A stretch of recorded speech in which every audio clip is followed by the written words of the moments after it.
Welcome to Connecting the Dots, a non-traditional legal program with your host and trusted advisor, Liz Myska, your guide through the web of life's dilemmas. Welcome to another edition of Connecting the Dots. I'm your host, Liz Myska.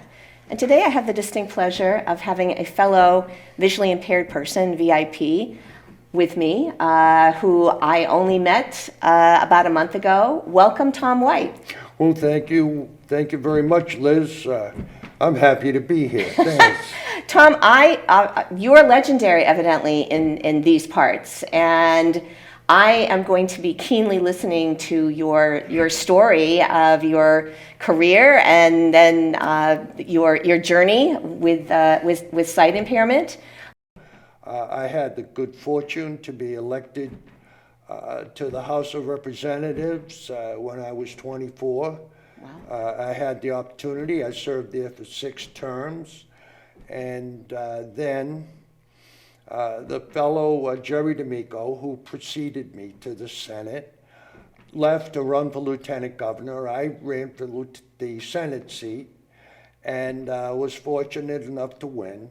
I took that seat for 2 terms, finished up, and a few years later, just out of commitment to Worcester, I served for a term on the Worcester City Council. So wow.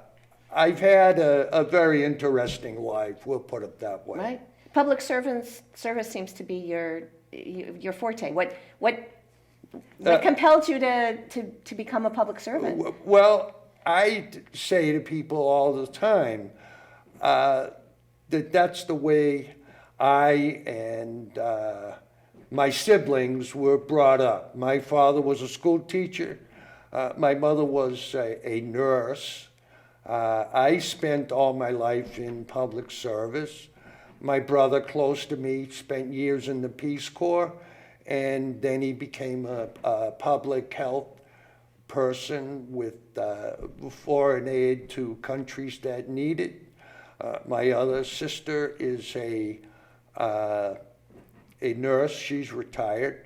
My youngest brother was a probation officer, another public service job. Right. And my youngest sister was a school teacher. So we were raised that public service was a good thing. And there is no higher way of making a living than helping someone else. But again, I hear echoes of the how I was raised and how important it is to achieve, but also to give back.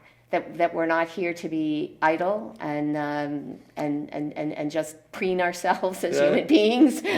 No, that's very, very true. And I have always been so impressed by people in our community that choose to do the same thing. I call those people everyday heroes, that they are either volunteering their time or they choose to work in the field that has something to do with public service.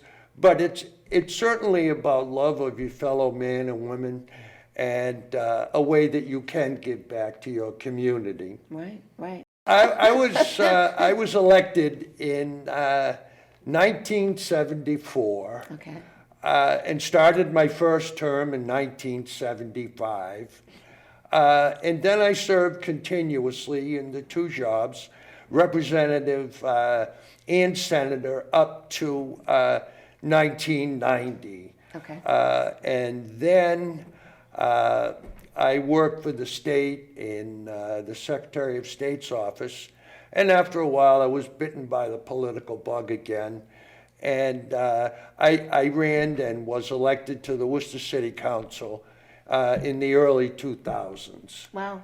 So how is it, I'm sorry to interrupt you, but how is it different to serve on the state level than it is on the local level? Did you feel it had more impact? I definitely feel there was more impact and certainly more meaningful pieces of legislation that would affect the 6 million people that live in in Massachusetts, not just here in the city of Worcester. And those issues were better for at least me, not everyone agrees, but to sink my teeth in on state issues. I found them much more interesting and, to be honest, much more demanding to really understand them. Like, what would have been your forte? Like transportation or? I was the chairman of the Committee on Public Safety for 6 or 8 years, and we did primarily exactly what it says, legislation affecting public safety. But it's not only law enforcement, it would encompass building standards, fire standards, a certain registry of motor vehicle laws and regulations, gun safety. So it was a fairly broad range of interests, although public safety may sound a bit restrictive. Right. You're also reminding me, Tom, that I now serve on the Massachusetts Architectural Access Board, which was, I believe, instituted in the 1960s, and Massachusetts is one of the very few jurisdictions that has it. So when you talked about building standards, so builders and developers, when they're doing new construction or they're renovating something, now what they need to do is make sure that it's accessible for people with disabilities. And oftentimes they come before our board asking for a variance because they are saying it's financially impossible for them to comply, or it's technologically, as they call it, even though it's technically unfeasible. And it's just been, I've been on, I've been appointed by the governor. This is just very, very interesting because it's coming from a standpoint that I'm unfamiliar with. And as a lawyer, I'm listening to the arguments of the petitioners, why they don't need to make their buildings, why they can't afford to have an elevator or put in a ramp.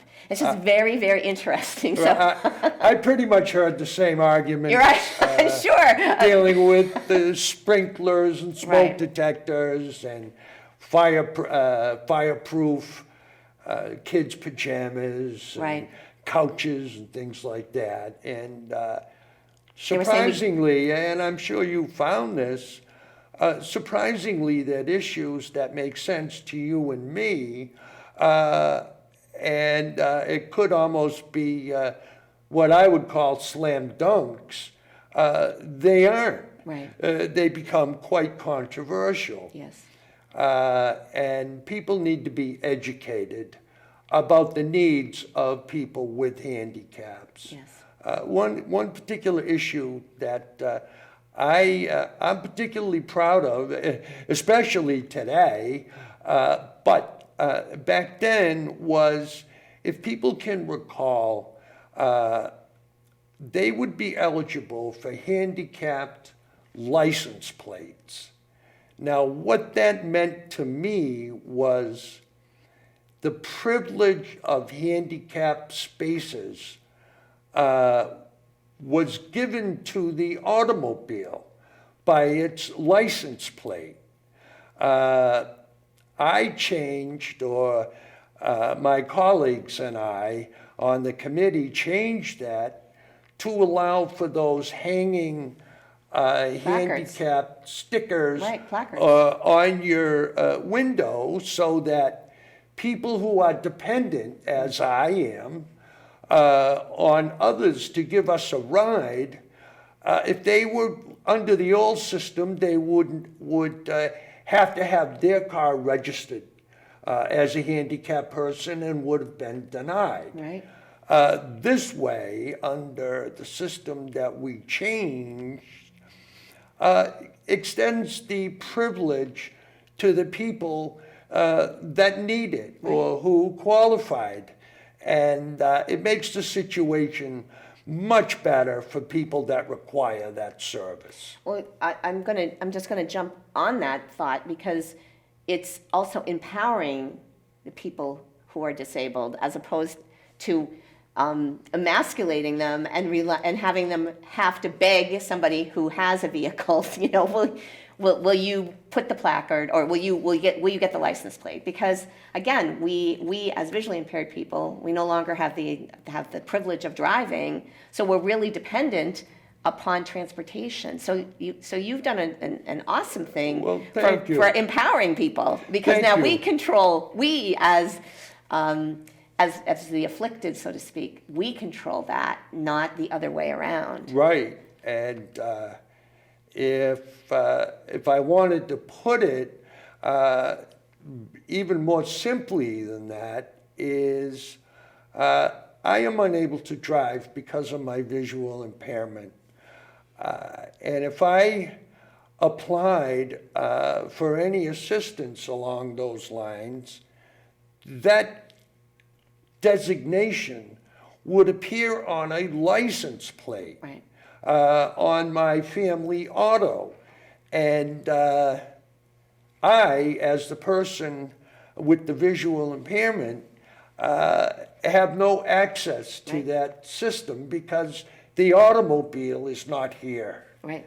So that was the idea of the placard system. Well, I commend you. I would like to, if you would, talk about how your visual impairment occurred. What were the events leading up to it, and what your vision, your visual field, so to speak, what you see and what you don't see, and what lessons you've learned from that. Oh, all right, certainly. Well, about 4 years ago, I wanted to go fly fishing, and as I was getting worried, not worried, although I'm always worried when I fish. You're worried you're not going to catch anything, right? But as I was getting ready, I had my equipment on the hood of my car, and I stepped backwards to make sure that I had everything there and I could see everything. And I stepped off a wall and broke my ankle. And I went and I had my ankle surgically repaired, and it was under the surgery that unfortunately I had a stroke. Wow. And as a result of having the stroke, my vision is quite impaired. My life, I have said many times, is the equivalent for a person with 100% ability to see if they were to walk through life peering through a keyhole. And that is my vision in terms of all my peripheral vision. But I'm very, very fortunate that out of that keyhole, I still see very well, and for that I'm quite thankful. Yes, and so when were you first aware that your sight was impaired? That in other words, I'm sure after you came out of the hospital, you had to go to rehab. Right. Was it evident to you that, hey, there's something else going on here? I can't. It was very evident. Okay. I had pretty much perfect vision before I went in the hospital. And as I became conscious and in the rehab, I did realize that my vision was significantly impaired. And I've had to learn how to live with very limited vision and very, very limited peripheral vision. But as I said earlier, after having a stroke and still having the even limited ability to see that I have, I'm a very fortunate person. Mm-hmm. Many other things could have gone wrong, but they didn't. Right. And I'm grateful for that. Tom, how long did it take you to, I hate the word rehabilitate, but how like what was, because again, it sounds to me too much like recidivist, and you know, and again, like we have to you know, start all over. But we do. I mean, we do have to start all over. I'm going to interrupt myself. I as well, I'm legally blind, and it seemed to happen, to me, it seemed to happen overnight. But it didn't. And when I was deemed legally blind in 2008, and I had to learn how to do things differently, and I'm echoing what you said. You said you had to learn. We have to learn how to be blind, and that can choke you. That it's like, oh no, I don't want to learn how to do that. Right. You know, I don't want to be that. Right. But again, it seems to me what little I know about your story is if you had a stroke 4 years ago and you are where you are today, you have made a lot of progress. It's taken me 14 years to be, well, again, little by little, I learned my lessons, and how you and I came into contact. I am keenly curious about others who are similarly situated to me. So I wanted to meet blind people, and it wasn't until after I myself was legally blind with much more vision than I have today, because I have a progressive disease. That's when I started reaching out, I and others started reaching out to one another. But the difficulty when you are blind is you don't know that there are other blind people in the room, or there are blind people surrounding you, because we don't disclose. You know, Right. that there's such a visual that others can say, oh, like that person has a white cane, or that person has a service animal. Oh, that person must be blind. Right. But then they don't, and I think we don't as visually impaired people. And I think it's more excusable because we don't know that there are others present. So the only way that we are going to know about one another is to self-identify, is to disclose, is to speak up. So now that I've put that out there with my soliloquy, so in 4 years it seems to me, you've come a long way in the acceptance process of this is a different iteration of what I was before, but also utilizing the tools that are afforded to people with vision impairment, but also utilizing your past skills and developing new skills. Well, as I was saying earlier, I think the largest benefit that I have is I do have the ability to see directly in front of me, unlike someone that has 100% blindness. However, you used a key word there, and that was acceptance. And when I first came home from the hospital, I had been in the hospital and in rehab for 2 months. And when I came home from the hospital, I was sitting in a chair in my home, and literally, I remember thinking, well, this is your life. It's not going to change, and it's not going to get better. So you have 2 choices. The first choice is you can sit here and feel sorry for yourself and curse the fates, Yeah. or at least in my case, I came around to realize that this is my life, and my choice is be a sorehead or enjoy the rest of my life. And that's what I've done. But one interesting point that you did make earlier is that those of us with real vision impairments, I found in the beginning that there was a great tendency to self-isolate. Yes. That you would not be aware of people with the same afflictions or just society at large. For example, I use my white cane to get around, and when I was coming out of rehab, they wanted to teach me I was using a regular cane for balance.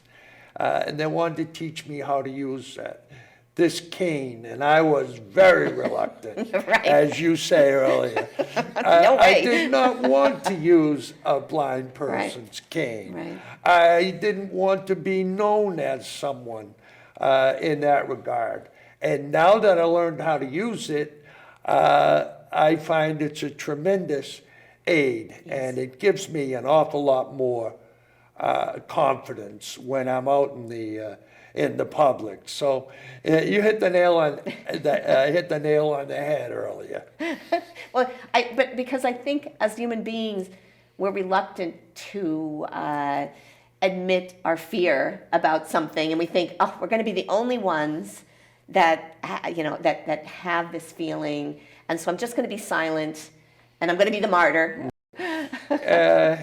But that's another key that I'm sure that you have experienced, and I'm sure that most people with our affliction have, and that is, in my case and clearly in yours, you want to interact with Yes. other people. Yes. You don't want to be treated with kid gloves, is the way I put it. You want to be treated as someone that does have some visual impairment, but in all other aspects, it's a regular person. Right. And I, for one, want to be treated like a regular person. Right. And I think that's what most of us want. Right.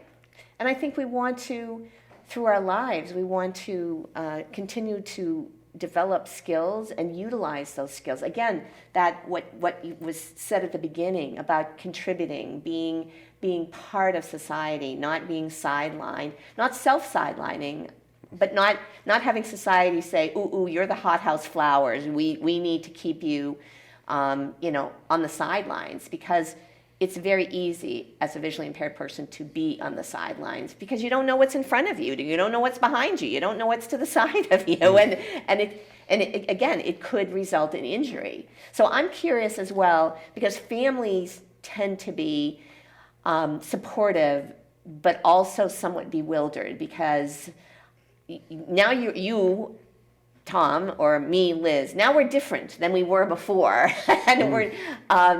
And they're part of the journey, but they may not be part of the journey where we're relearning and retooling. And have you, without getting into particulars, have you found like, whoa, I thought they understood, but they don't. That's a very interesting point, and I think this might explain it somewhat well. I have 3 daughters, but of the 3, 2 of them own dogs, and one of the dogs is a Mastiff. It's quite a large dog, Right. But fortunately, it's a docile dog as well. Very pleasant, very nice. And the other dog is a bit frisky. And growing up, as my kids were growing up, we had dogs. And so I do love the dogs, but because of my vision impairment on the sides and on the bottom, I find myself afraid of dogs today. Right. And my kids bring those dogs out all the time. Right. And they forget that I have a fear of them. And I do get over it, but if they were thinking of it all the time, those dogs would not be out. Right. And there are other instances like that. And it's, as you pointed out earlier too, it's understandable. Our problems are difficult to understand until it happens. Right, exactly. And then when it happens, Now you get it. yeah, we get it then. We get the importance of the architectural barriers Right. board and seeing eye dogs and people that volunteer to help us. Things that I never thought of before, and I'm sure you never thought of, but we have a different appreciation for them. Absolutely. Tom, I am getting the touch that says we are almost out of time, unbelievably. Again, I want to conclude by saying one of the things that I have done that I would love for you to participate in, I blindfold dignitaries so that they can experience what it's like for us.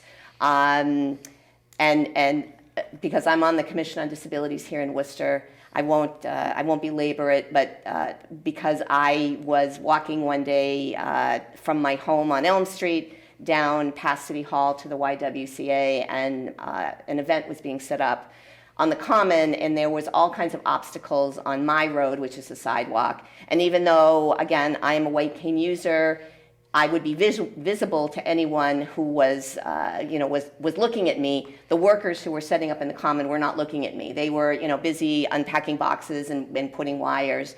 And as I approached them, I started singing out, but again, nobody paid any attention to me. A passerby on the opposite side of the street, on Front Street, yelled over, and she explained what they were doing. They're setting up for an event. And I yelled back, well, I know that. I had enough vision to see what they were doing. I said, but they're in my road. The sidewalk is my road.